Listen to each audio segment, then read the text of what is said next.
Alright, ketika Anda sudah belajar mengeditnya, otomatis untuk menghapusnya itu sangat mudah sekali, ya kan? Nah, oleh karena itu silakan buka text editor Anda. Kita akan buat dulu endpointnya sebelum kita lanjut ke view-nya. Silakan buka ivi.php. Sekarang ini akan saya hapus semuanya kecuali not controller. Oke, di sini saya akan buat endpoint baru atau root baru dengan nama tidak ada namanya, tapi jelasnya kita buat di sini destroy. Dan di sini kita buat delete. Atau destroy juga bisa, tapi di sini yang paling penting yaitu adalah delete karena kita ingin menghapus data, bukan mengupload ataupun mengupdate, kan gitu. Nah, oleh karena itu sekarang silakan buka controller. Di sini kita akan buat method destroy by not. Nah, jika kita misalnya dd atau return not, maka jika kita lihat di Postman, jika kita buat di sini delete metodenya ya, dan di sini masukkan URL-nya, maka otomatis dia akan bisa. Jika kita send, maka di sini Irsyad is a man tadi yang kita buat.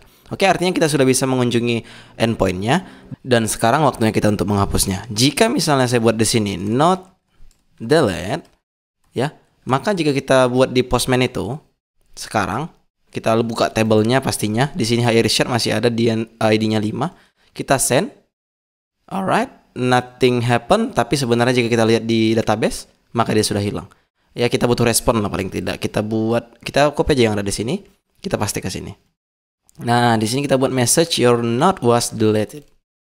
Dan di sini kita tidak ada return note, yang ini aja kita return. Pastinya kita buat di sini responnya itu 200. Oke, jika sudah, sekarang kita bisa melakukannya di view. Kita akan buat di sini delete component pada node ya, delete view. Nah, di sini simple, kita tidak butuhkan apa-apa, cuma sedikit saja. Kita butuh button pastinya untuk delete. Nah, sekarang misalnya saya buat di sini klik seperti klik free phone pastinya, karena kita tidak ingin ada apa-apa di sini. Ketika kita misalnya klik tidak ada kejadian. Tapi jika Anda tidak tahu prevent itu apa, misalnya seperti ini. Klik delete misalnya, atau destroy node misalnya. Saya buat kayak gitu. Nah, ada beberapa keyword yang nggak bisa dimasukkan ke sini ya, jika Anda tidak tahu. Destroy ini kalau saya tidak salah ini tidak bisa. Maka saya buat di sini destroy not saja biar supaya pasti ini bisa, kan gitu. Style yang kita hilangkan, di sini coba kita akses yang namanya destroy not. Kita buat dalam methods destroy not, kita buat di sini log delete. Misalnya seperti itu. Ya, coba kita masukkan dia ke dalam table ya, karena kita tidak butuh root di sini. Kita butuhkan hanya memasukkan dia ke dalam table. Mungkin ini sesuatu yang baru dalam seri ini karena kita belum pernah melakukannya sebelumnya, memasukkan komponen di dalam komponen, which is sangat luar biasa ini ya jika Anda tidak tahu sebelumnya. Import delete not from delete, kan gitu. Karena kita ingin mengakses di file yang sama, jadi kita buat di sini dot. Bukan dot karena kita tidak ingin keluar dari not folder. Maka kita buat di sini delete, maka kita sudah bisa memasukkannya di dalam TD baru, yaitu kita buat di sini delete not misalnya seperti itu. Dan pastinya kita closingnya di dirinya sendiri ya, tidak perlu kita tutup karena tidak ada dalamnya mungkin. Nanti kita masukkan aja di sini delete kan sudah ada di sini, jadi tidak perlu end closing tabnya. Dan sekarang kita akan mendaftarkan komponen ini. Ini tidak akan jalan kalau kita tidak daftarkan di rootnya gitu. Nah, oleh karena itu di sini kita buat components delete not ya, kita buat di sini delete not. Oke. Nah, di sini kita kasih koma. Ketika misalnya Anda punya komponen lagi, silahkan copy dan spread by koma. Oke. Nah, sekarang jika kita refresh di browser, harusnya sih kita sudah punya delete di sini, delete action. Ketika misalnya kita klik, yang muncul di bawah itu adalah deleted. Kita clear dulu apanya ya, lognya delete, maka di sini sudah deleted. Tapi sebenarnya jika Anda tidak tahu, ketika Anda menggunakan ES6, apalagi yang sekarang ini pasti mendukung beberapa browser, tidak perlu melakukan seperti ini. Cukup masukkan saja delete not ini ke dalam sini, itu sudah bisa. Which is kita refresh di browser, apakah ini menjadi atau tidak, kita delete, kita clear dulu, maka ini sudah deleted. Alright, dan sekarang kita akan belajar bagaimana confirmnya gitu. Bisa kita pakai Swift Alert, bisa. Tapi sebelum kita pakai Swift Alert, saya akan mengajarkan basic dulu kepada Anda. Confirm. Atau window confirm. Kita buat di sini, are you sure? Kan gitu. Biasanya seperti itu kan. Nah, ketika kita refresh di browser, kita delete, are you sure? Itu kan ada. Biasanya kan kayak gitu kan. Ya, mungkin tidak sebagus ketika Anda menggunakan yang namanya misalnya modal ataupun sweet alert atau semacamnya lah. Mungkin tidak secantik itu, tapi intinya di sini Anda dapat ketika misalnya Anda tekan OK, maka itu akan true, ketika Anda cancel maka itu akan false. Ketika Anda ingin membuktikannya bahwa itu jalan atau tidak, coba kita buat di sini let question, let key aja kita buat. Coba kita buat di sini alloc key. Jadi nanti ketika misalnya kita pilih sesuatu di sini, baik itu cancel ataupun OK, itu ada value-nya. Ketika misalnya kita pilih cancel, false. Ketika misalnya kita pilih OK, maka true.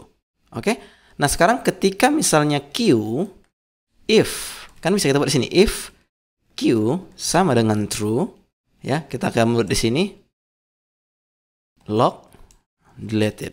Oke? Ketika misalnya tidak, lock not deleted. Ya, saya buat seperti ini memastikan bahwa Anda mengerti apa yang kita lakukan. Oke, misalnya kita klik delete, maka delete ya, bukan deleted, tapi misalnya kita cancel, maka not deleted. Oke, dan selanjutnya yang kita butuhkan adalah misalnya ini sudah kompomnya itu sama dengan true, maka kita lakukan axios delete. Nah, di sini endpointnya kita butuh dari A. Coba kita buat apa yang bisa kita lakukan di sini. Kita masukkan dulu endpointnya di sini. Endpoint. Coba kita masukkan di sini not Slack. Karena jika kita lihat tadi API tadi di sini, kita identifiernya dari Slack yang kita pilih. Maka di sini kita buat endpointnya itu not Slack. Tapi ini harus kita buat jadi vbind kan gitu. Jika Anda tidak tahu ini binding artinya. Sebenarnya itu bisa seperti ini, vbind. Tapi shorthandnya itu bisa seperti ini. Oke, sekarang Anda belajar hal baru lagi. Bagaimana masukkan props ini ke dalam delete.view kan gitu. Nah, oleh karena itu di sini kita akan definisikan props itu di sini. Apa namanya? Endpoint. Nah, ketika misalnya kita log endpoint ini apa? Coba kita bukan seperti itu, tapi kita buat di sini log endpoint. This endpoint. Dan kita refresh di browser. Jika ada di sini ada beberapa endpoint, tapi yang jelasnya kita ingin ketika misalnya kita klik maka harus ada endpointnya, kan gitu.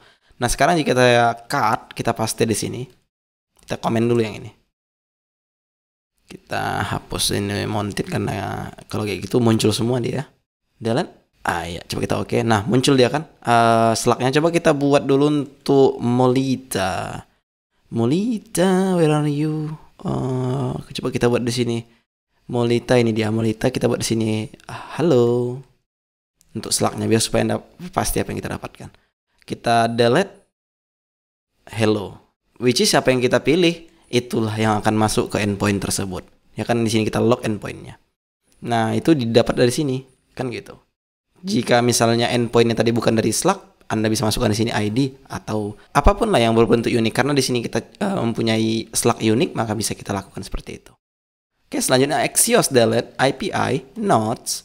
Nah, di sini kita lakukan backtick ya. Sorry, di sini saya buat lagi tadi string, kita tidak perlu pakai tambah karena kita bisa menggunakan ES6. This endpoint. Nah, di sini kita buat delete. Nah, cukup seperti itu saja, maka ini akan sudah berjalan. Nah, ketika misalnya ini saya bukan kita buat di sini response. Dan if response status sama dengan 200, maka di sini kita lakukan distos tadi, dan saya tetap aja lupa apa formatnya, maka kita di create.view, kita copy, kita paste di sini. Oke, dan message success duration 3000. Ya, saya rasa sudah cukup ya untuk itu.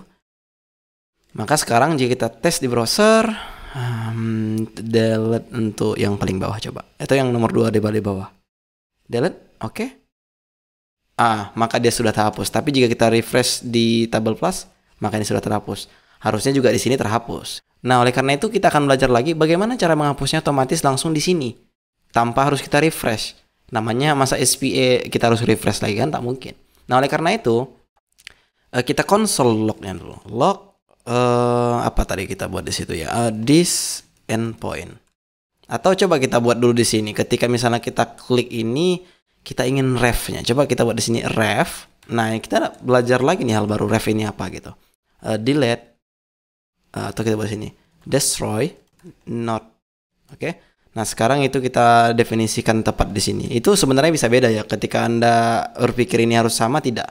Ini bisa saja kita buat misalnya destroy, bisa juga, atau delete node bisa juga. Biar supaya beda, saya buat di sini beda biar supaya Anda paham kalau itu bisa dibedakan. Nah, di sini saya akan log this refs. Ya, cara ngunjungnya itu kayak gitu. Ada dolarnya, baru refs di sini. Nah, refsnya nih kita buat di sini delete node, maka di sini kita buat delete node juga. Ya, kira-kira seperti itu. Delete. Oke. What happened? Mungkin terjadi karena await async, await. Ya, coba kita buat di sini async dulu ya. Async await. Kita tidak menggunakan synchronous tadi di situ, which is makanya tidak muncul itu. Coba kita refresh dan kita delete. Maka di sini muncul button delete. Nah, sekarang kita butuh yang namanya parent node-nya. Ya kan? Kita buat di sini parent node ya sekali, maka yang muncul itu adalah ini langsung kita gitu kan hilang terus ya. Coba dulu pergi ke apa ya, ke endpointnya node controller. Ini coba jangan kita hapus dulu, kita return respon aja ya, biar supaya datanya tidak terhapus karena capek buat datanya. Delete. Oke. Maka di sini muncul td.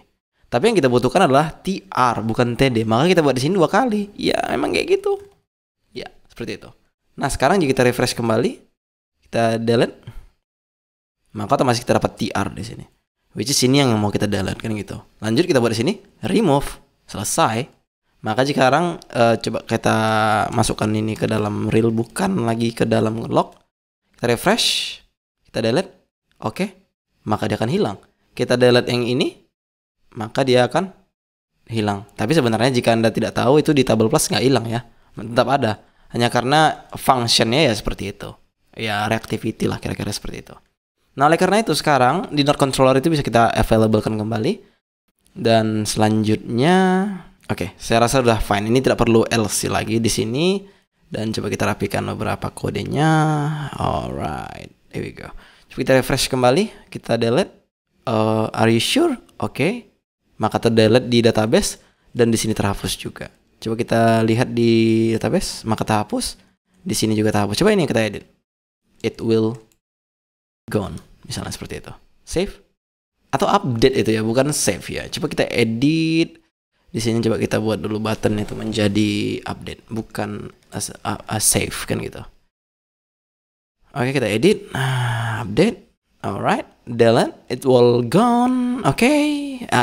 It will gone. Sudah pergi. Kita refresh.